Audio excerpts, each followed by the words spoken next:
नमस्कार, ओंकार न्यूज देख रहे हैं आप। आपके साथ मैं हूं आस्था श्रीवास्तव। रुक करते हैं खबरों का। बिहार के मुजफ्फरपुर जिले के मुशहरी प्रखंड क्षेत्र में दर्जनों परिवार लगभग 100 दिनों से बिजली की समस्या से परेशान चल रहे हैं। ग्रामीणों ने बताया है कि बीते कई दिनों से हवा की टक्कर से कई बिजली के पोल टूट चुके हैं, जिस कारण गांव में बिजली की समस्या से ग्रामीणों का जीना मुश्किल हो गया है। तो वहीं ग्रामीणों को पानी से लेकर कई समस्याओं का सामना करना पड़ता है। वहीं ग्रामीणों ने मुसहरी बिजली विभाग के जेई पर गंभीर आरोप लगाए। ग्रामीणों ने बताया कि बिजली विभाग के जेई ने 10,000 रुपए चंदा के रूप में मांगे, जिसके बाद पोल का कार्य शुरू किया गया। तो आपको बता दें कि पोल का काम शुरू करने के लिए 10,000 की रिश्वत मांगी गई है और हवा की टक्कर से ये पोल टूट गया था और तभी से ही ग्रामीण परेशान है। यहाँ पर बिजली और पानी की परेशानियों से जूझना पड़ रहा है लोगों को और काफ़ी परेशान यहाँ ग्रामीण हो रहे हैं। बताया जा रहा है कि मुजफ्फरपुर जिले के मुशहरी प्रखंड क्षेत्र का ये मामला है, जहाँ पर दर्जनों परिवार परेशानी से जूझ रहे हैं। यहाँ पर बिजली की समस्या है, पानी की समस्या है और यहाँ पर आज के समय में भी ऐसे जीवन यापन करने को लोग मजबूर हो रहे हैं। परेशानी का समाधान नहीं निकल पा रहा। ग्रामीणों ने यह भी बताया कि बीते कई दिनों से हवा की टक्कर से कई बिजली के पोल टूट चुके हैं, जिसके कारण गांव में बिजली की समस्या एक बड़ी मुसीबत बनी हुई है और इसकी वजह से लोगों का जीना मुहाल हो गया है। ग्रामीणों को पानी से लेकर तमाम तरीके की परेशानियों का सामना यहाँ पर करना पड़ रहा है। ग्रामीणों ने मुसहरी बिजली विभाग के जेई पर भी गंभीर आरोप लगाए हैं। उन्होंने कहा है कि बिजली विभाग के जेई ने 10,000 रुपए चंदा के रूप में मांगे हैं, जिसके बाद पोल का कार्य शुरू करने की बात की जा रही है।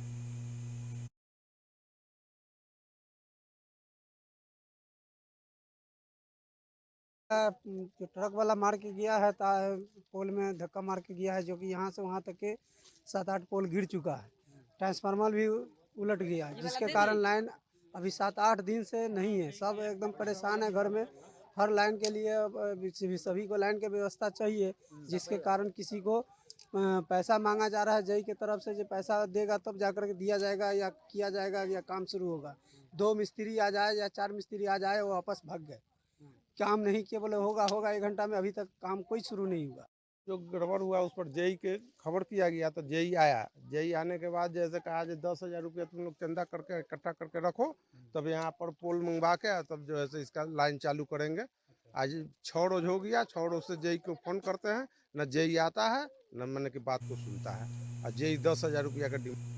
बिहार के मुजफ्फरपुर शहर को जाम से अब जल्द ही राहत मिलने वाली है। अब बूढ़ी गंडक नदी पर चंदवारा पुल के लिए जल्द ही भू अर्जन का काम होगा।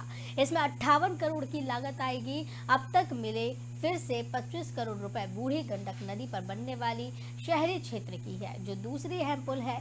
एसडीएम ने जानकारी देते हुए बताया कि पहले इसका निर्माण होगा, फिर पहले के पुल के जैसा बनकर तैयार होगा। वहीं पूर्व एसडीएम ने बताया कि भू अर्जन से संबंधित जो समस्या है, इसको दूर किए जाने की कोशिश की जा रही है और अब इसके लिए 25 करोड़ रुपए की राशि को स्वीकृत करा लिया गया है। अब जल्द ही इसका निर्माण कार्य पूरा कर लिया जाएगा। आपको ये भी बता दें कि शहर के अंदर एकमात्र पुल होने से अब तक कई दशकों से जाम की जो समस्या थी, उसको दूर करने के लिए काम हो जाएगा। तो बता दें ये एकमात्र पुल ये बताया जाता है और इसकी वजह से जाम की समस्या को दूर करने की कोशिश की जा रही है। लगातार यहाँ पर जाम की स्थिति बनी रहती है और लोगों को तमाम तरीके की परेशानियों का सामना यहाँ करना पड़ रहा है। बताया जा रहा है कि जल्द ही चंदवारा घाट पर पुल बनाया जाएगा। स्वीकृति इसके लिए मिल चुकी है और शहर के अंदर ये एकमात्र पुल बताया जा रहा है, जिस पर काम शुरू जल्द ही हो जाएगा। मुजफ्फरपुर शहर को जाम से जल्द ही इसकी वजह से राहत मिलने की संभावना जताई जा रही है। बूढ़ी गंडक नदी पर चंदवारा पुल के लिए जल्द ही भू अर्जन का काम शुरू होने वाला है। इसमें 58 करोड़ की लागत आने वाली है। अब तक मिले फिर से 25 करोड़ रुपए बूढ़ी गंडक नदी पर बनने वाली शहरी क्षेत्र की है, जो दूसरी अहम पुल है। एसडीएम ने जानकारी दी है और बताया है कि इसका पहले निर्माण होगा, फिर पुल के जैसा बनकर तैयार होगा। वहीं पूर्व एसडीएम ने यह भी बताया कि भू अर्जन से संबंधित जो भी समस्या थी उसको दूर किया जा चुका है और अब इसके लिए 25 करोड़ रुपए की राशि को स्वीकृत करा लिया गया है। अब इसका निर्माण कार्य जल्दी पूरा कर लिया जाएगा। शहर के अंदर ये एकमात्र पुल बताया जाता है और कई दशकों से यहाँ जाम की स्थिति बनी रहती है। जाम की जो समस्या थी उसको दूर करने के लिए काम इसके साथ ही शुरू हो जाएगा। पुल बनने के बाद जाम की स्थिति से निजात मिलेगी।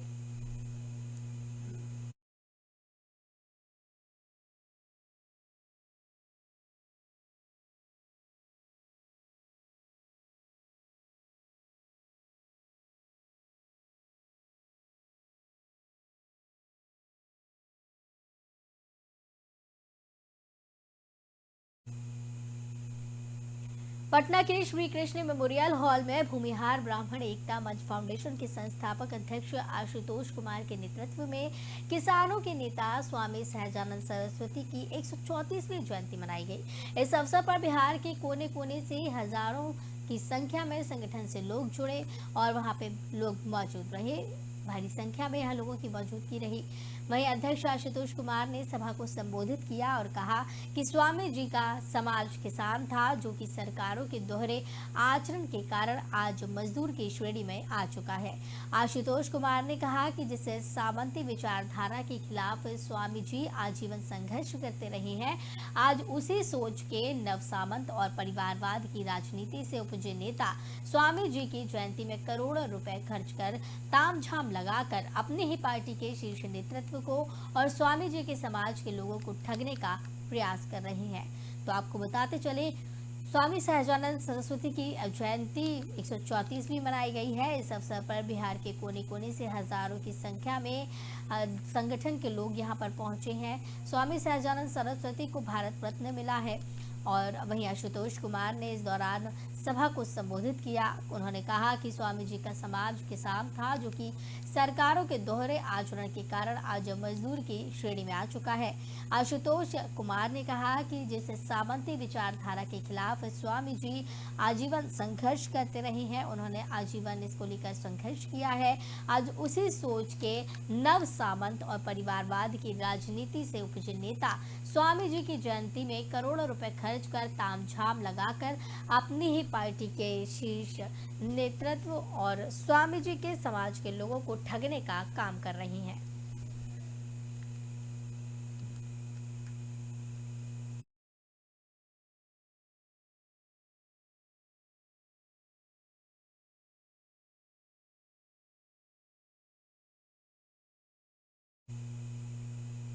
बिहार सरकार के सहकारिता मंत्री डॉक्टर सुरेंद्र प्रसाद यादव द्वारा भारतीय सेना पर किए गए अपमानजनक टिप्पणी को लेकर बीजेपी विधायक डॉक्टर प्रेम कुमार ने उनकी बर्खास्तगी की मांग कर दी है। शहर के सर्किट हाउस में कॉन्फ्रेंस के दौरान बीजेपी विधायक डॉक्टर प्रेम कुमार ने कहा कि भारतीय सेना हमारी आन बान और शान है। भारतीय सेना की बदौलत हम लोग सुरक्षित अपने घरों में सोते हैं। देश की सुरक्षा का जिम्मा भारत के जवानों पर है, लेकिन बिहार सरकार के मंत्री डॉक्टर सुरेंद्र प्रसाद यादव ने भारतीय सेना के जवानों के ऊपर जो अपमानजनक टिप्पणी की है वो कहीं से भी सही नहीं है। हम बिहार सरकार से मांग करते हैं कि डॉक्टर सुरेंद्र प्रसाद यादव को मंत्रिमंडल से बर्खास्त किया जाए।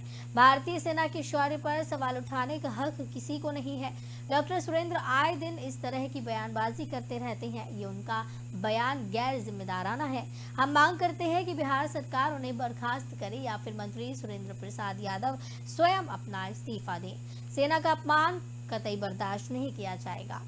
तो आपको बताते चले कि बीते दिन सुरेंद्र की तरफ से एक बयान जारी किया गया था। इस बयान में अग्निवीर को लेकर भी तमाम तरीके की बातें की गई थी और सरकार पर जमकर निशाना साधा गया था। इस अपमानजनक टिप्पणी को लेकर अब बीजेपी विधायक डॉक्टर प्रेम कुमार ने उनकी बर्खास्तगी की मांग कर दी है।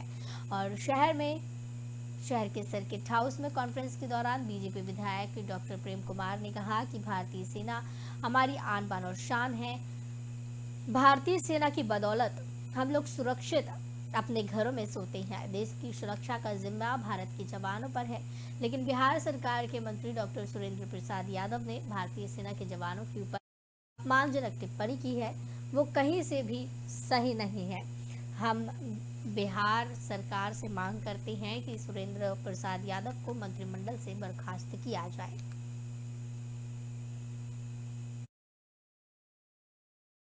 भारतीय सेना के जवानों पर हमें गर्व है। हमारी सेना इस देश की आन बान शान है। इन्हीं की वजह से हम अपने घरों में चैन की नींद सो पाते हैं एवं हमारा देश सुरक्षित है। भारतीय सेना के शौर्य और पराक्रम पर सवाल उठाने का अधिकार किसी को नहीं है। बिहार सरकार के मंत्री सुरेंद्र प्रसाद यादव जी के द्वारा जो सेना के जवानों पर सवाल खड़ा किया गया है एवं अपमानजनक भाषा का प्रयोग किया गया है, इसकी मैं घोर निंदा करता हूं और उन्हें मंत्रिमंडल से बर्खास्त करने का मांग करता हूं। भारतीय सेना के जवानों पर हमें गर्व है। हमारी सेना इस देश की आन बान शान है। इन्हीं की वजह से हम अपने घरों में चैन की नींद सो पाते हैं एवं हमारा देश सुरक्षित है। भारतीय सेना के शौर्य और पराक्रम पर सवाल उठाने का अधिकार किसी को नहीं है। बिहार सरकार के मंत्री सुरेंद्र प्रसाद यादव जी के द्वारा जो सेना के जवानों पर सवाल खड़ा किया गया है एवं अपमानजनक भाषा का प्रयोग किया गया है, इसकी मैं घोर निंदा करता हूं और उन्हें मंत्रिमंडल।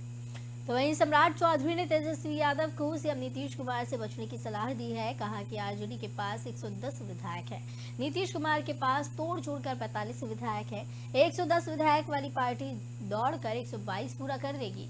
तेजस्वी यादव को नीतीश कुमार जैसे ब्लैकमेलर से बच के रहना चाहिए। आपको बता दें कि सम्राट चौधरी ने पूर्णिया में 25 फरवरी को होने वाली रैली को लेकर कहा कि महागठबंधन की रैली में ऐसी पार्टियां हैं जिनमें कोई ताकत नहीं है।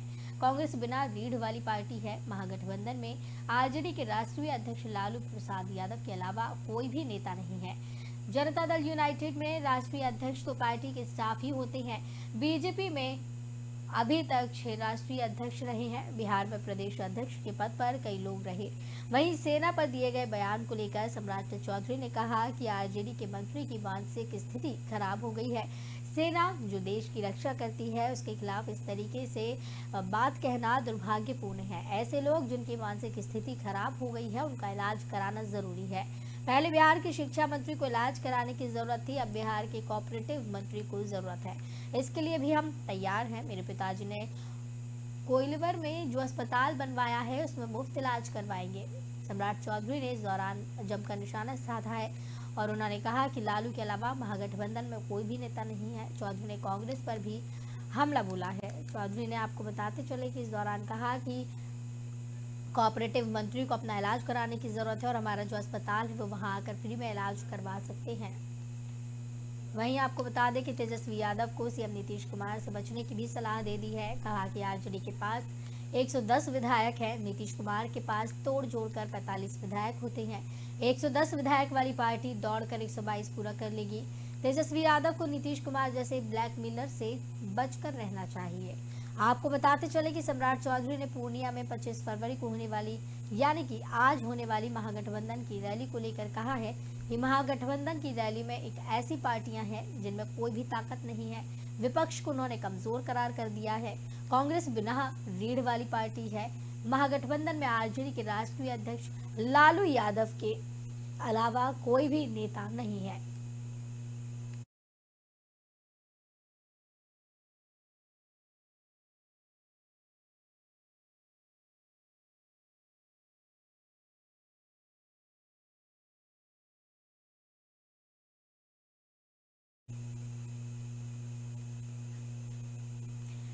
तो आपको बताते चले कि जन स्वराज पद यात्रा के 146वें दिन की शुरुआत सिवान के दौन बुजुर्ग पंचायत स्थित द्रोणाचार्य स्टेडियम में सर्वधर्म प्रार्थना से हुई। इसके बाद प्रशांत किशोर पदयात्रा शिविर में मीडिया के साथ बातचीत की। बातचीत में प्रशांत किशोर ने कहा कि लोगों के मन में एक घबराहट है कि कल कोई मंगल ग्रह से आएगा और परसों आंदोलन करके 3 दिनों में बिहार को सुधार देगा। सबसे पहले लोगों को इस मानसिकता से निकलना होगा। जनसुराज कोई सामाजिक आंदोलन नहीं है और ना ही दल बनाकर वोट लेने का अभियान है। जनसुराज समाज को जगाकर, समझकर, समाज की मदद से एक नए राजनीतिक व्यवस्था बनाने का प्रयास है। इस काम में 1 साल लगे, 2 साल लगे या फिर 5 साल, ये किसी को नहीं पता। प्रशांत किशोर ने भ्रष्टाचार पर बात करते हुए कहा कि भारत दुनिया की सबसे भ्रष्ट देशों की सूची में एक है। जिन देशों ने भ्रष्टाचार के मामले पर जीत हासिल की है, उन्होंने कहा कि बिहार में अगर भ्रष्टाचार कम करना है तो इन्हीं 4 पहलुओं पर काम करना होगा। अगर आप 500 रुपए लेकर मुखिया को वोट दे देंगे तो आप कैसे सोच सकते हैं कि वो ईमानदारी से काम करेगा। वहीं बिहार की बदहाल स्वास्थ्य व्यवस्था का जिक्र करते हुए प्रशांत किशोर ने कहा कि जब से मैं पदयात्रा कर रहा हूं, अब तक मैंने एक भी बार स्वास्थ्य पर कोई चर्चा या टिप्पणी नहीं की, क्योंकि मैंने स्वास्थ्य व्यवस्था से जुड़े अस्पताल, डॉक्टर को देखा ही नहीं। अगर मैं देखता तो इस मामले में जरूर अपनी राय रखता, लेकिन 1200 गांव में पैदल यात्रा करने पर अभी तक मुझे ऐसा कोई सरकारी स्वास्थ्य केंद्र नहीं दिखा जहां, इसलिए बिहार की स्वास्थ्य व्यवस्था के बारे में बात करना बेकार है। प्रशांत किशोर ने कहा कि बिहार में आधार कार्ड बनवाने के लिए 2500 तक घूस देना पड़ती है, तो इस दौरान जमकर भ्रष्टाचार बिहार में होता है, जबकि आधार कार्ड मुफ्त में बनना लोगों का अधिकार है। तो बता दें आपको, प्रशांत किशोर ने इस दौरान जमकर निशाना साधा है। जनसुराज पदयात्रा का 146वां दिन है। मीडिया से उन्होंने बातचीत की है। प्रशांत किशोर ने भ्रष्टाचार पर इस दौरान बात की है। उन्होंने कहा कि भारत दुनिया की सबसे भ्रष्ट देशों की सूची में आ गया है, जिन देशों ने भ्रष्टाचार के मामले पर जीत हासिल की है। उन्होंने कहा बिहार में अगर भ्रष्टाचार कम करना है तो 4 पहलुओं पर काम करना होगा। अगर 500 रुपए लेकर मुखिया को वोट दे दिया जाता है या फिर अपने वोट को बेच दिया जाता है, तो आप उम्मीद नहीं कर सकते कि आपका प्रतिनिधि या जिसे आप वोट दे रहे हैं वो ईमानदारी से काम करेगा। तो कहीं ना कहीं वहां पे भी भ्रष्टाचार देखने को आपको मिलेगा ही। वहीं बिहार की बदहाल स्वास्थ्य व्यवस्था का प्रशांत किशोर ने जिक्र किया, तो उन्होंने कहा साफ तौर से कि बिहार की स्वास्थ्य व्यवस्था से किसी भी प्रकार की बात करना कोई भी औचित्य नहीं रखता। अगर वो इस चीज़ को देखते तो अपनी राय ज़रूर रखते, लेकिन 1200 गांव में पैदल यात्रा करने के बाद भी उन्हें कोई इस तरीके की चीज़ नहीं मिली कि वो इस पर बात करें।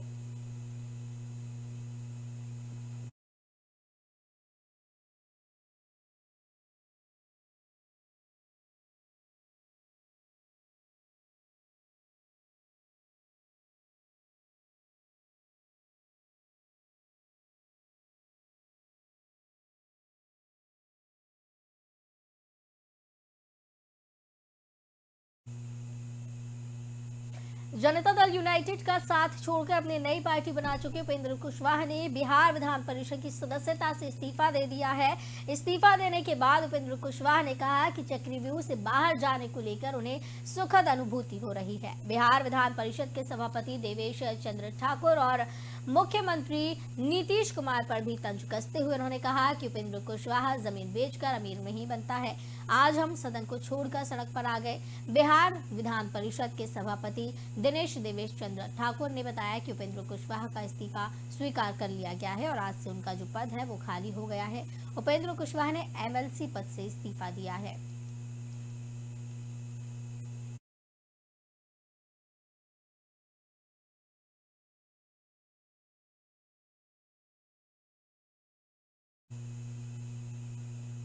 राज्यसभा सांसद विवेक ठाकुर ने अमित शाह के बिहार दौरे पर बयान दिया। उन्होंने कहा कि हम लोग अकेले ही रैली करते हैं और महागठबंधन के 5 दल पिछले 1 महीने से पूर्णिया में जाकर बैठे हैं। महागठबंधन की पूर्णिया रैली से 2024 चुनाव पर क्या असर पड़ेगा, इस पर भी विवेक ठाकुर ने कहा कि पिछले 2 चुनाव 2014 और 2019 के चुनाव से पहले कोलकाता के परेड ग्राउंड में सभी विपक्षी दलों ने शंखनाद किया था, जिसमें बिहार के दोनों बड़े नेता शामिल थे, लेकिन परिणाम क्या निकला सभी जानते हैं। महागठबंधन बार बार कह रही है कि इस बार के चुनाव में बीजेपी 100 सीटों पर सिमट जाएगी। उन्होंने कहा जनाधार देश की जनता बनाती है, विपक्ष नहीं।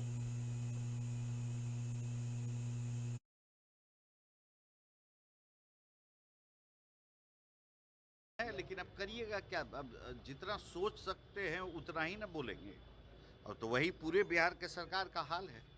इसलिए राज जो है पूरी तरह से एकदम छितराया हुआ राज हो गया। नीतीश कुमार से पूछिए क्या कहना है उनका सेना के बारे में, उनकी राय क्या है। उनके मंत्री तो ऐसा बोल रहे हैं। उनके जितने सहयोगी दल हैं उनके सबके मुखिया से पूछिए राय क्या है, ये भी तो उनसे पूछिए। ये दुर्भाग्यपूर्ण है। तभी तो जाके आज सेना का मनोबल जो इतना उठा है प्रधानमंत्री मोदी जी के नेतृत्व में, इसलिए लोग ये है क्योंकि पूर्व का जो इतिहास है वो तो क्या था, बॉर्डर पे आयाराम गैराम की स्थिति रहती थी। चाहे वो चीन का फौज आया, आज कैंप लगाया लद्दाख में, 1.5 महीना रहा, फिर उठ के चला गया। तो जग जाहिर है, प्रमाणित चीज है, आपको सब चीज है लेकिन अब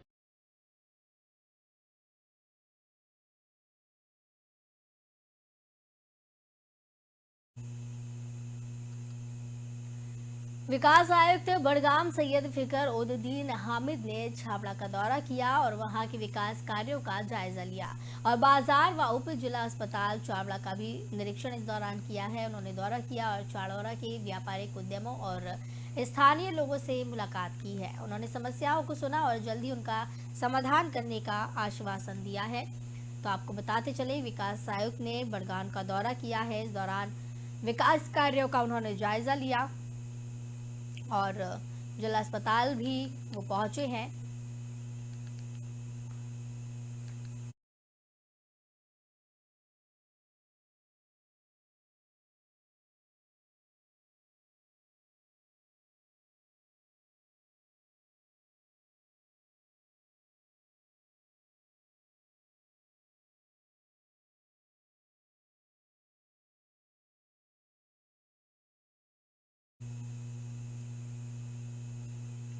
दक्षिण कश्मीर के अनंतनाग जिले के बिजबेहरा गांव के हसनपुरा इलाके में अज्ञात बंदूकधारियों ने एक नागरिक को गोली मारकर घायल कर दिया।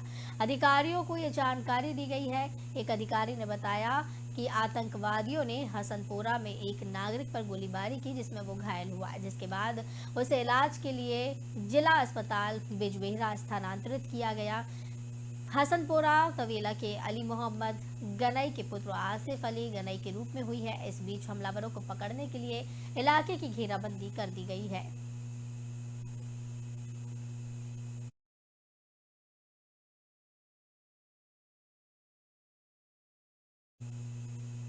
तो इस बुलेटिन में फिलहाल इतना ही। मुझे दीजिए इजाजत। नमस्कार।